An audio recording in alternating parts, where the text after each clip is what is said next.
IT Hero podcast show. Thank you everyone for watching our podcast. And today we have someone who is extremely obsessed with AWS, a passionate father who is also working as a technical consultant and a cloud blogger. I am super excited to introduce Jack Lavelle. Thanks, Raj. Appreciate it. Thanks for having me. And hello, everyone. Welcome to the podcast. Thank you, Jack. Give us a short, brief idea about your role on technical consultant. What exactly do you do?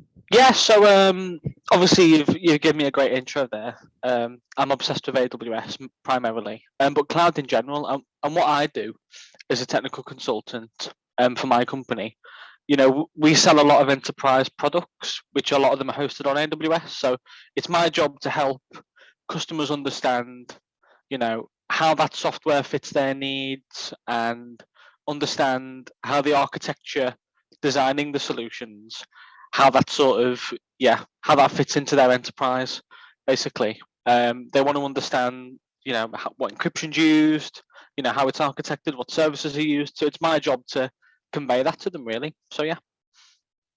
So do you completely set up the architecture, or you only give ideas and consultant sort of roles?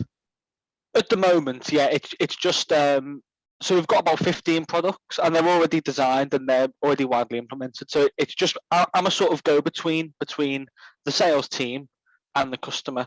So I'm sort of in the middle, advising on the technical stuff. So I'm not actually building the solutions, but it's part of my job to understand in a really, really high level how they're made and what goes into them and stuff. So yeah. Got it. So if somebody wants to become a solution architect or a technical consultant, where do they actually have to start? Well, I suppose there's many different ways to go about it. I can only speak from my experience, and I don't know if you know or not, but I actually have no IT experience before I started getting into AWS. So it was very much an uphill battle. But I think if you can start by choosing an area to focus on. For me, it was obviously AWS. Could be Azure, could be GCP. Or I mean, if you're looking for a more sort of generic technical consultancy role, you could even learn a programming language really well. But I think the advice I'd give is you have to start somewhere and really focus on just one thing for a year. So instead of focusing on 5 or 6 things and not really being able to do any of them very well at all, you want to focus on one thing and throw everything you can at it for a good year or so, and then go from there. Yeah, and then just start applying for jobs and see what happens. So yeah. Got it. Yeah, that's a very good advice. People focus on 5 different things and lose completely. Instead, focus on one thing and nail at it. Yeah, that's a pretty good advice. Great. Now, you also said that you moved from a non-technical role to a technical role, and I wanted to know what are the challenges you had and how did you cope up yourself during this journey? Sure. Well, it's still ongoing. This journey is still. I still feel like I'm very much at the beginning of my journey. But I think there's times where you feel totally out of your depth and totally lost. You feel like, oh, I'm never going to get it, because I think people call it imposter syndrome, don't they? Where you're new to a role or new to a particular technology, but you've just got to keep going. You've just got to keep going. Surround yourself with like-minded people who are on similar journeys to yourself. I think is important. And for me, it's every single day. I'm constantly reminding myself of why I'm on this journey. And it's for my family. It's for my personal development. It's because I really enjoy it. So it's you've got to constantly remind yourself of why you're doing these things. And yeah, just keep going. That's it. Just full steam ahead. Keep going. All right. So the philosophy is keep your dream alive and focus on achieving it. So the consistency is also the main, I should say it's the main criteria when you do. Oh, definitely. Yeah. Yeah. Obviously, go on. Go ahead. You go. All right. It's all right. Yeah. If you you can have breaks. Obviously, everyone needs a break sometime, but you've got to be focused. You've got to constantly give mental attention to the dream, because it will fade away otherwise. So you do have to keep the dream alive, as you said. So yeah. True. Yeah. Talking about consistency, I like your idea of doing the 100 days of AWS blog. And for the viewers here, I'd like you to go ahead and check. I've put the link in the description for you to check the blog Jack is building up. And congratulations, Jack, you've reached the quarter of it. I think you're on 25th day yesterday. Yeah. Thank you. What inspired you to write the blog? Well, so this was just before I started this role currently. So I thought, I wanna do something where, because I do learn stuff every day anyway, but I wanted to mix up the format really. So for me, writing a daily blog about different services, you have to really understand the service to write about it. So it was it was like a personal learning challenge for me.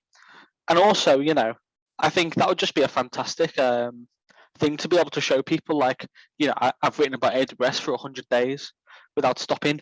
But, I have to be honest, I have stopped this week. And we'll get on to this later on in the conversation.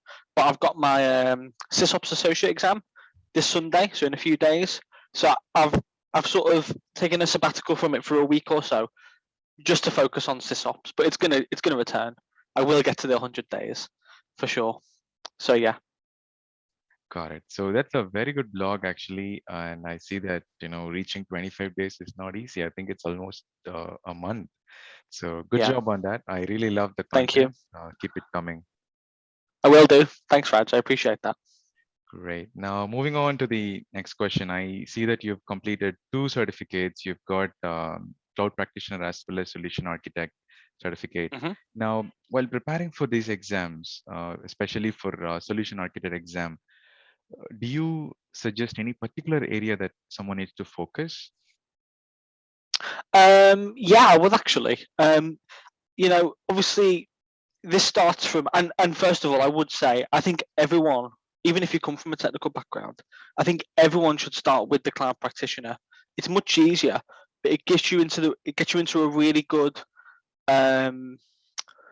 It helps you really understand the whole certification process, really.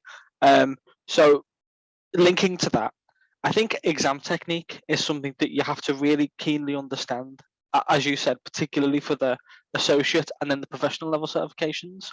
It's all well and good knowing the subject matter, which is obviously really important, but particularly when you get to the associate level certifications, you have to get really good, and the professional, you have to get really good at reading quite long paragraphs and parsing out all the important information. So I would say do as many practice exams as you can.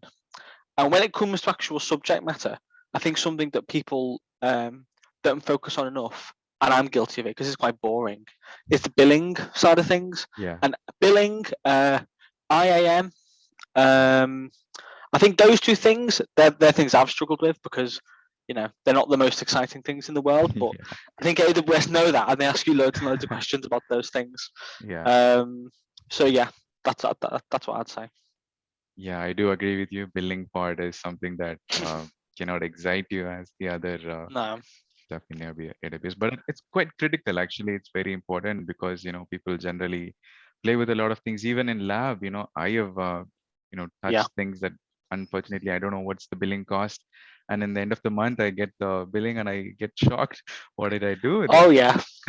Oh yeah. So, We've all been there. We've all been there. Yeah, billing is quite critical, also boring. So yeah, that's true. Yeah. Now, while talking about practice exams, do you have any recommended sites, or is it paid, or how do you go about practicing exams? Yeah. So there's actually loads of resources out there. What I use most of the time, QA. They have it's QA, but they're partnered with a company called Cloud Academy, and I access it through QA, but I think you can access it through Cloud Academy. I'll send you there'll be a link in the description. Like we'll show you it. They have loads of good practice exams for pretty much all the AWS certifications. Another one I use is Neil Davis. He has fantastic practice exams too. Some free ones and then some paid ones. And there's also a website called, I think it's literally called Exam Labs, but again, the link will be with you guys. It's another fantastic resource as well. So every single day I'm doing at least some questions. If it's not a full exam, I'm doing at least some questions, just so you're constantly, learning that way. Because at the end of the day, it is an exam you're going to have to sit to get the certification. So if you're in that mindset, you can't go wrong. So yeah, there's loads of resources, loads of good ones too. Sure, we'll definitely put those links in the description so the users can take a look. And now, talking about the exam preparation part, so did you focus only on self-study, or did you had any group, or you had a trainer or a tutor guiding you throughout the process, or a mentor? Yeah. So I started my AWS journey back in August last year, so it's nearly a year now. Yeah. I joined an academy called eCareers, which was fantastic because it surrounds you with. There was different cohorts of people who started the same time as me, but there's also different cohorts where let's say they're 6 months further down the line than I am. So it's really good to talk to those people. So I've done that for about a year now. And I'm also doing a lot of self-study as well, because there's a lot of classroom time with the eCareers course, which is great, but I think taking that away from the classroom and sort of digesting it and learning it in your own way, coming up with your own processes, how your brain works, is really important too. So I'd say both, and you don't have to pay for a course to have a community of people around you. There's loads of community. There's people on LinkedIn. There's AWS certification groups there. I'm sure there's loads that I don't know about. But I think it is important to surround yourself with people who are on the same journey. Definitely. So yeah. Got it. So yeah, so you suggest both self-study as well as having a tutor or a trainer along with you. Mm-hmm. The journey. Yeah, it's pretty good advice. Thank you. Now, what is your one strong advice that you have for non-cloud people moving towards cloud, and what are the career options they have? Yeah. The first thing you've got to know, and I think I was a bit naive when I started, it is not easy. Like it is very difficult to because I used to work in a shop. I used to literally work in a supermarket. Okay. So it's not like I'm coming from this amazing technical background, but that should show you that anyone can do it. It's very hard. I'll be lying to you if I said that it wasn't hard. You have to study a lot.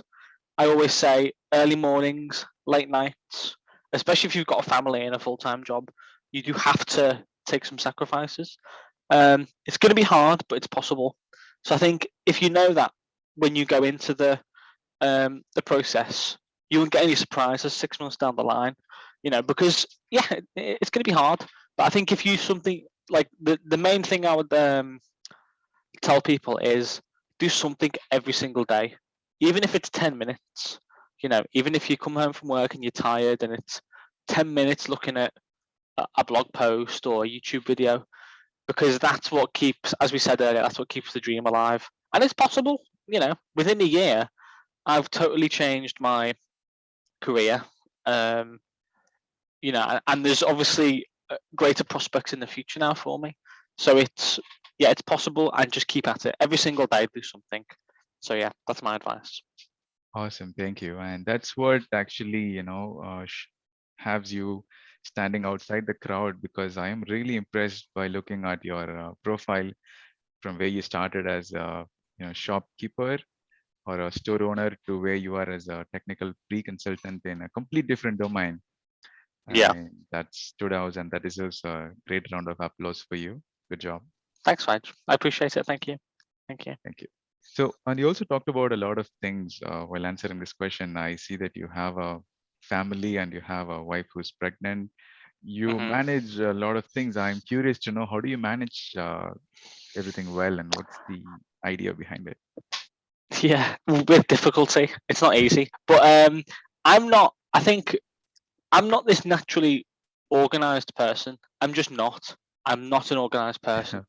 But for me, what really, really helps, and different things for different people, but I'm always writing down what I need to do. Always, I've got a to-do list. I structure my time effectively. We plan our day. I think if you do that, you're giving yourself the freedom. I spend a lot of time with my family still. We structure that time. I spend time studying. I have a certain time period for that. I think and I've tried this before, if you've not got a sort of time plan, things can just go all over the place and you're not really doing anything properly. So time management is so critically important. I think that's the main thing for me, really, because as I said, I'm not a naturally organized person. I'm just not. But you can put certain processes in place to make that much easier. That's it. Got it. So having a plan, writing down things, and making to-do list. I think that's the idea. Got it. It sounds really simple, but it's really effective. And you'd be surprised at how much you can get done if you've got 10 things to do in a day. If you don't have a to-do list, you might do one of them. But if you write down a to-do list, even if you do 5 of them, you've still done 4 more than you would have done anyway. So it's always a good idea, I think. Got it. Got it. Thank you. Thanks for the tips. Yeah, no worries. Right now, moving on to next question about SysOps preparation. I think your exam is coming up in 3 or 4 days. And how's the preparation? Like, what's the strategy? What's the difference? Different in terms of technical inputs that you're putting in for SysOps than solution architect? Is there any similarity between them? How much time did you took for the preparation and stuff? Yeah, well, I booked it about a month and a half ago, and I've been doing generic preparation up until this week, really. That as I've been doing my blog, that's good practice in of itself. Writing about all the services, and because there's quite a lot of crossover, to be honest, between all the associate certifications, the solutions architect, the developer associate, and the SysOps associate, I'd say there's about 60% of course material in common. Okay. So I tried to sort of book it fairly soon after I passed Architect Associate, because I passed that about 2 or 3 months ago now. Okay. And my strategy for this last week, because it's on Sunday, it's Wednesday today, I believe. Yeah. Is I'm doing loads of practice exams. That's what I'm doing most of, because now I've learned most of the information now, so it's time for me to focus on my exam technique. Understand how AWS are going to ask you certain questions. When they say certain words, what do they mean? What does high availability mean? What does redundancy mean? What does disaster recovery mean? When you understand what they're asking, you can answer. And I've got a list here as well. To my list again. These are all the service. You can't see it, but these are all the services that I'm gonna go back over again. So any plan is a good plan. It's better than no plan. But that's what I'm doing now in this last sort of week. Is just getting my exam technique really honed in. So Got it. So I think you've given a very good point that 60% of the content is similar between the solution architect and SysOps certifications. Yeah. So I think if we put the same strategy which you said earlier, focus on one particular thing, and if you excel in that, I think you can easily start exploring the other certificates easily. Oh yeah, definitely, especially if you know to a good standard. You can definitely do that. And I forgot to answer. You pointed on technical application of these things. I've not done it as much this time, because with the solution architect exam, being a solutions architect, you are building solutions in the cloud. From a SysOps role, you're more sort of overseeing the AWS environment and mitigating risks, and if something happens, reacting to it. So I've not really done as much hands-on stuff for this SysOps one, but I think it's understanding the key services for each certification. Like with the SysOps associate exam, CloudWatch, CloudTrail, even CloudFormation and stuff like that. They are the really, really big. AWS Config is another one. They are the really big services that they ask loads of questions about. So obviously you focus on them, but they're going to ask you about any service really as well. So yeah. Got it. So CloudWatch, Cloud Formation, those are the things that need to focus. Yeah. Yeah. All the monitoring services as well. Yeah. Okay. Yeah. Understood. Yeah. Now, I also like the idea that you said you book the exam and then you prepare for it. That's a pretty good strategy, because that's one of my idea also. Because when you know that there is a deadline, you rush yourself and you somehow put your ideas, put your time, and spend the time because you know there is a deadline. That's a good idea, and I suggest people to do that. Book your exam and then prepare. 100%, because you can do a week by week plan then, can't you? Because there's no point doing exam preparation 2 months before the exam, because you've still got learning to do then. So yeah, it all comes down to planning and time management and strategy. Yeah, how are you attacking the exam? Because you're going to sit it. There's no point doing a bit of studying and then, I'll sit the exam tomorrow, because you're probably not going to do very well then, unless you're a bloody expert, which I'm not an expert. You just have to have a strategy. So yeah, that's it. Got it. Thank you so much, Jack. I really appreciate your time on this call today. And we had a lot of ideas. We gathered so much tips and tricks to crack solution architect exams. And I congratulate you on the 25th day of your 100 Thank Days you. of AWS. I'm looking forward for the 50th day soon. And the 100th. Great. Do you have any final words before we wind up? Yeah, well, thanks for listening, everyone. I appreciate that, and it's been a really, really nice conversation to have. I think the thing to take away from this conversation, I would say, is anything is possible. If you asked me 2 years ago, would I be in a technical role now? I'd say no, probably not. But if you apply yourself, if you work hard, anything really is possible. So that's what I'd say. And yeah, have a great day, everyone. Thank you. Thank you, Jack. Thanks for your time, and thanks to the listeners for IT Hero Podcast, and we'll come up with a new guest on your next show. Thanks, Jack. Awesome. Take care. No worries. Bye-bye.